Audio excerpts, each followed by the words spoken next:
we have some news. After quite a long time and numerous hardships in Texas, we did the thing we've been wanting to do since COVID began. Move to California, baby! So we did. Hi, hello, this is where we live now. As Lightning McQueen would say, ka-chow!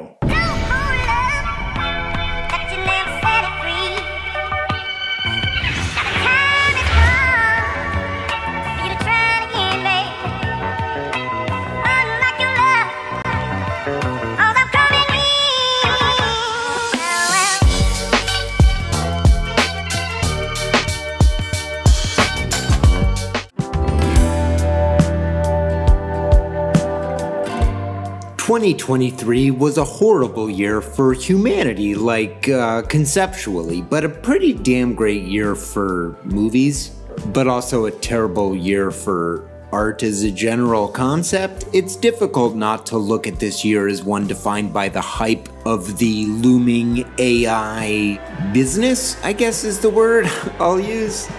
Generally a product is a requirement, but you know the thing that just Mad Libs our own shit back to us, AI will fail because it has no soul, and I mean that as poetically as I can paint it. People want art from people. Spoilers, I guess. And more to the point, we respond to art that comes from a place, an emotion, a lived-in life. All I hear all the time is how ChatGPT is gonna do all the work no one wants to do anymore, which apparently is also like writing. Absolute oodles of YouTubers are using ChatGPT to write episodes of the show and speed up development, so I have joined the current century. Here we go. well, I had the rest of it. We had ChatGPT write an intro, just an intro, and it was so bad. Literally, their script opened with this. Cut to a montage of headlines and news clips from 2023, capturing the essence of the year's event. I think AI should maybe look up the events of 2023 before being like, put this in your YouTube video. Ha! Wow. Technology. Who'da thunk? 2023, the world turns all the same and the trains don't stop for anyone. It was, for all intents and purposes, a great year for art if you ignore the cracks in the ceiling. I'm happier now than I have ever been, personally, and I'm still here, which at this point is a statement that carries with it weight. Listen up, cool kids. Hey, chin up, we all made it this far. Let's keep going. Art thrives in darkness. It's difficult not to feel insane if you even turn on the news right now, even if ChatGPT really wants you to. Or maybe I'll just take over Hollywood. Or both. Who knows? Warner Brothers, my eyes are on you. Finally, in the land of moving pictures, and fittingly, a simple episode just gonna talk about movies. It's been kinda complicated for a while. Here comes some rapid fire opinions of everything we saw this year worth talking about because I have a Fave Five to do. So, like last year, I will talk about all the stuff we saw I think we should talk about, and then we will narrow down to a favorite. So here we go. What is there to say about Barbie that hasn't already been said? A once-in-a-lifetime temporary brain fart, where movies made out of products from the shelf paired with a once-in-a-lifetime moment where brave and interesting filmmakers were allowed to pull on some extremely large societal levers. Could another brand movie be made? Sure. Will any director ever have the freedom that Margot, Greta, and Noah did? No. No, they will not. Eventually it all becomes Ninjago, I guess. Yeah, I'm just gonna beat up on Ninjago until I die. I'm sorry. That's just how it is. But that's also why Barbie is such a home run, a movie from people that actually wanted to talk about the lasting impact of a toy to the culture of, literally themselves, but seen through our relationship with those toys. Literally no one on earth has been waiting for Movie Michael to tell them to go check out the Barbie movie. But if you needed a nudge, I made one. A really important cinematic moment involving this film happened this year as well. Barbenheimer was dumb. Oh, do you want me to talk about it more? Okay, Oppenheimer is a rare cinematic moment. Since this was available for purchase, lately if I have a spare 3 hours, I'm watching Oppenheimer. I'm gonna finish recording this VO and I'm probably just gonna go watch Oppenheimer again. I think it's kind of maybe a problem. It's a breathtaking cinematic experience, and that score from Ludwig Göransson is so good. The film is a confounding and paradoxically profound meditation on the human exploitation of ingenuity. It's a film of boundless non-linearity, but one of singular theme. Regret. We ballyhoo and whip up the times when key filmmakers make the culmination of their careers with meticulously pondered moments of historical record. The 2 directors released films on the same day that did this, we might not ever see again in our lifetimes. Like, this just sort of naturally happened, but ignoring all hoopla. Let's talk about Christopher Nolan. His entire career led to this point, a manipulation of time for a strong thematic reason. Let me rephrase so that lands correctly. This film is a manipulation of time, co-starring and ultimately hinging on Albert Einstein. Relatively speaking, of course. 2 eras, a before and an after. A film told in 2 eras, 2 time periods, a before and an after.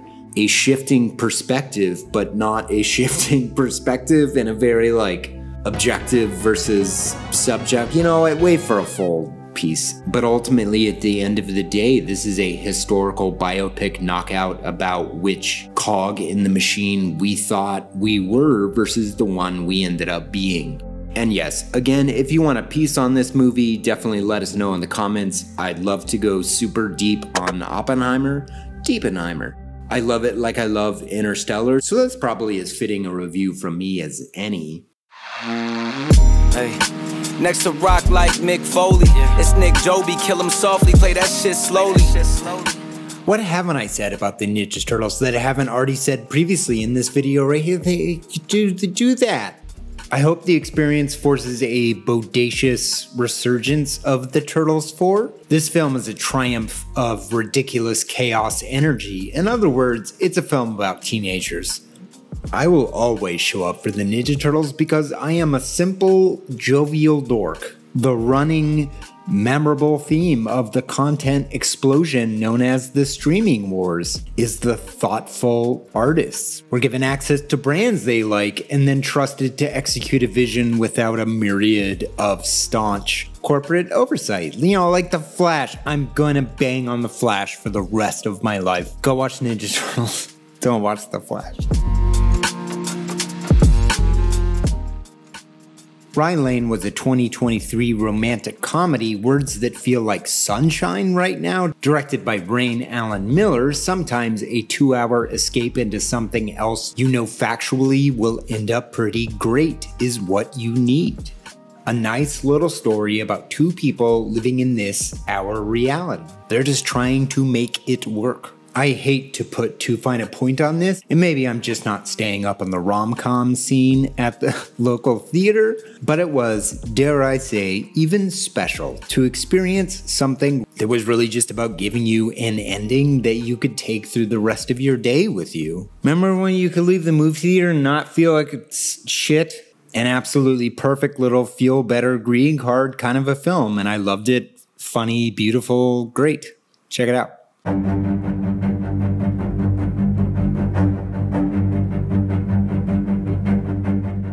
This one took me by surprise, as I'm sure most people.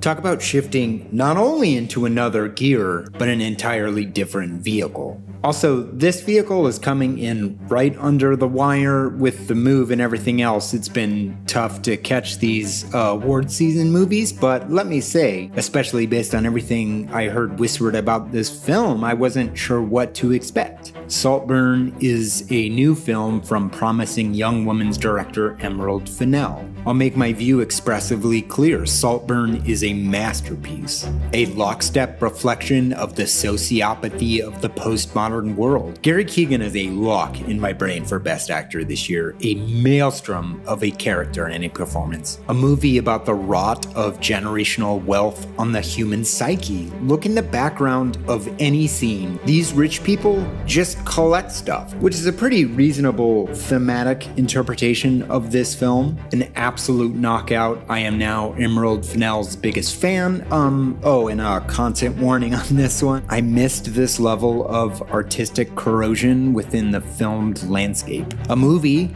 about 100% awful people. Take your parents to the theater. You'll have a grand time. It's always hard to review series with any clarity while they are currently unfolding. A second movie in a trilogy needs to make an impression and somehow not overstay its welcome. Or just add 300 spider people. That works too. I love this series. The reality is that this is just a middle chapter, objectively an incredible one with visuals that will be unmatched by anything until the next one comes out. But I actually find it pretty difficult to talk about middle chapters. I think it's always been really hard to review middle chapters because you don't necessarily know where the story is going. The objective of a middle movie in a trilogy is often to simply unbind the ties created between our characters in such a way that it sets the stage like a chess game for a big mind-bending finale. I think it's kind of like a bet, and it's one we've all lost multiple times. Spider-Man also exists in a lot of forms right now. I think we might undersell how wild it is that a film series purposely about the metaverse and having way too many spider people in your Spider People movie, this shouldn't work. But the series has an endearing lack of cynicism to the animated medium that cannot be undersold. Wonder is the name of the game, but also in what the shots are trying to pull off for the audience. Now the world is completely upside down all the time. That's the way they see it. Brilliance, a perfect middle chapter, and I cannot wait to see how they land this.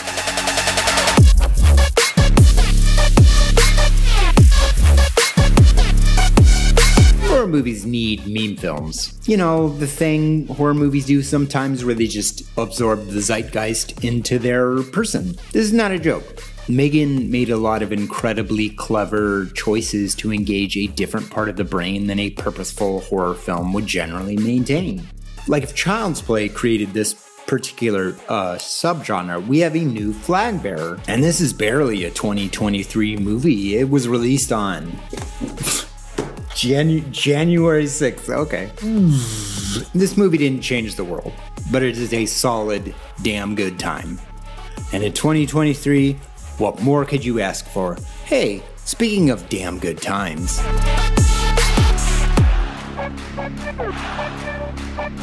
I have to be 100% honest with my audience on this one. I was definitely betting against this movie. This should not have worked. And in a very cynical film era, you have to put respect on the effort and genuine, inflexible enthusiasm for the spirit of tabletop adventure while delivering a genuinely rousing fantasy film that feels lived in without feeling like fan service for the sake of fan service. Anyone can enjoy this movie, whether you understand D&D or not.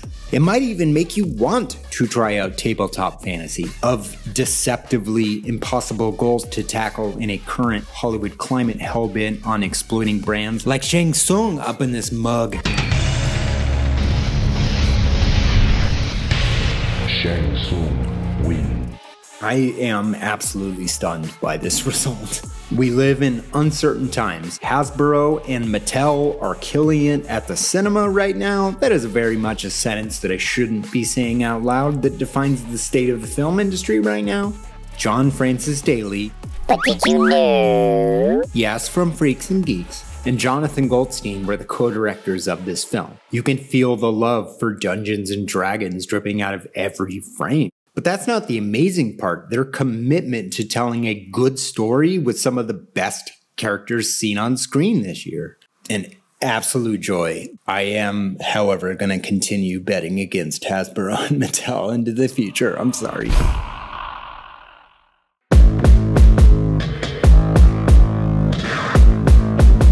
I'm glad the Porky's American Pie gross-out sex comedy is growing up. Bottoms is a stone-cold classic, and Ayo Erbiri is a star, not that I need to tell you that. Could the ugly, untalented gays please report to the principal's office?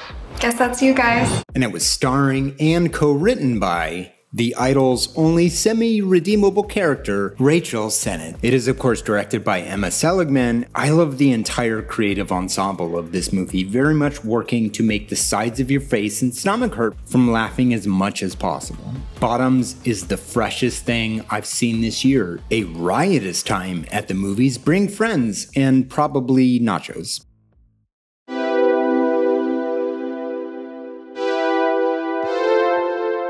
I desperately want to talk about Creed 3 and the emergence of Michael B. Jordan as a director. When Ryan Coogler is one of the pairs of shoes you're stepping into, that can be a pretty unattainable objective. Not to mention the mostly untouchable Rocky legacy that predates it. Like if only Rocky 5 existed, this wouldn't be that big of a deal. It should also be mentioned that directing while acting, and not just like regular directing while acting while boxing is absolutely as hard as boxing director hard mode gets. It is wildly, posthumously unfortunate that the extremely relatable villain who gives an astounding performance was played by a CG Darkwing Duck. An absolutely unhinged decision, but even Marvel made that mistake, so I get it. Other points I should mention about this movie, Michael brings an anime influence, his own studied anime influence, to an American sports film. I would say 99% of this influence works with flying colors in both the narrative and the visual splendor of the fights.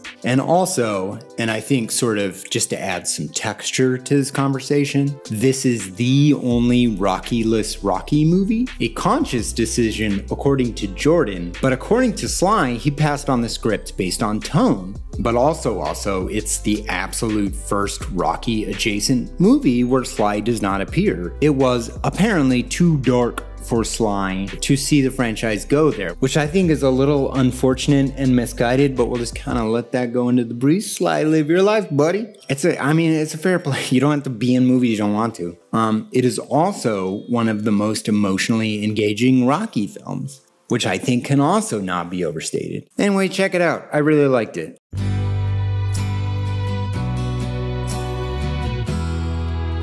Animated movies, while generally growing in their technological prowess, have become somewhat samey over time. Obviously, Spider-Man and Mutant Mayhem are two other animated screechers on this list already, so we're ignoring them. You have to impress us visually, but say something, so directing duo Nick Bruno and Tony Quain give us a film built out of something, an imperfect, still figuring it out brand of hot-headed something. A moving, gorgeous portrait of where in the world you belong, even a wild, fantastical one. This is on Netflix, so I think everybody should just check it out. It's a great animated film. Go watch Nimona.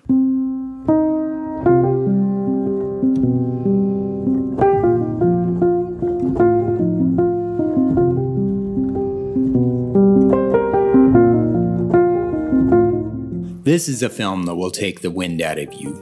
Full stop. And this movie screwed me up a little more than most people. In case you did not know, I was born in Tulsa, Oklahoma. 100% Osage country, so this movie hit hard. It made me mad, but like the thing I was not prepared for in this movie, though it makes me a hilarious fool in retrospect, is that Almighty S made a shockingly true to form American crime drama. This movie fits into his repertoire so well, and it explores a period of canonical American history that certainly has not been talked about enough in the public media space. Tulsa, this keeps happening. An inextricable reality of bringing up the plight of the Osage is that you have to confront it. An overwhelming, gorgeous film built on disgusting, repressive, garbage bullshit, aka Marty, you're back, baby. In the simplest terms, an instant, unforgettable classic, and I hope we dig up everything dumb assholes have tried to bury as a result. Masterful performances, important history made by a steady craftsman that will define close to half a century of taking swings at artistic truths buried within the crimes people already got away with. This is a film that should be unmissable. And I know a lot of people have disagreement on the sort of framing of this movie, but also we're all talking about it, and that is what Marty wanted to do.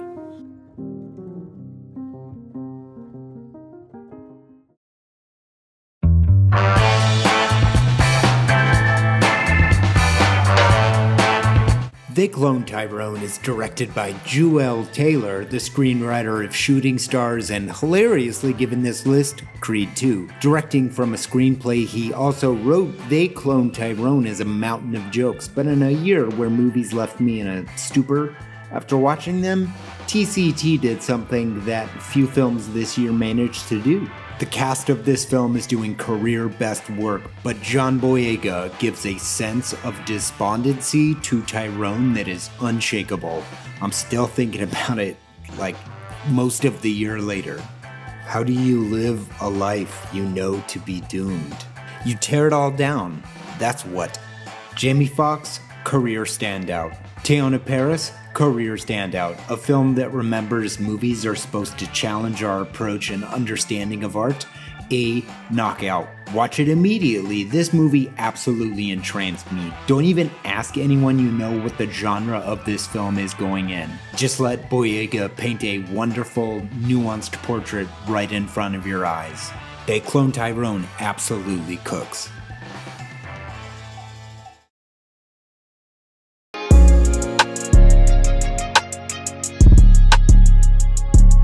It's always hard to review series with any clarity while they are currently unfolding. A second movie in a trilogy needs to make an impression and somehow not overstay its welcome. Or just add 300 ninja people. John Wick 4 is really good. As a showcase of effort and attention to detail, the John Wick films are essentially step-up films at this point. Choreograph another one. It's always entertaining in a way that action franchises don't always keep up. Think Expendables 4, where you've come this far with this franchise and it's difficult to find any excitement, at least for me, to come back.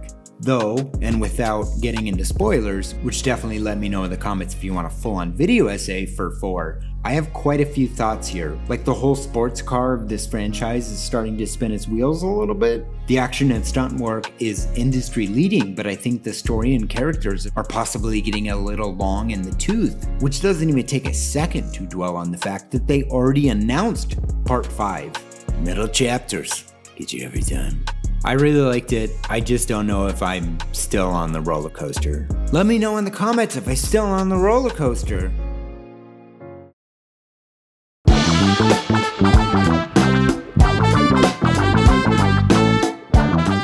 Part 3, The Favorite Fiverite. As always, we didn't really see every movie this year. It's hard to schedule year-end awards movies that all come out in December as part of the best of 2023. We haven't seen The Iron Claw, Poor Things, or The Holdovers.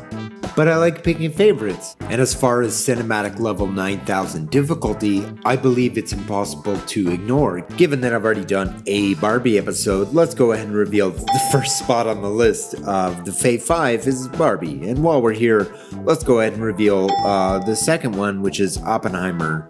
A piece I've already started working on, because that was one of my favorite movies of this year. It's the episode after this one, in fact. So, okay, Barbenheimer, sure. Yeah, everyone's list contains Barbenheimer. But let's move on. And I'm saving time talking about those first two favorites because I want to go more in depth on these next 3 films. Number 3, Saltburn. I don't know how it couldn't be this, a movie I haven't stopped thinking about since I watched it twice in the same day, and then a third time 2 days later. I cannot shake Saltburn from my mind. Or bathtubs, we can get into that later. A movie very much about hidden agendas. Oh, and Gone Girl is in it, so that means it's great.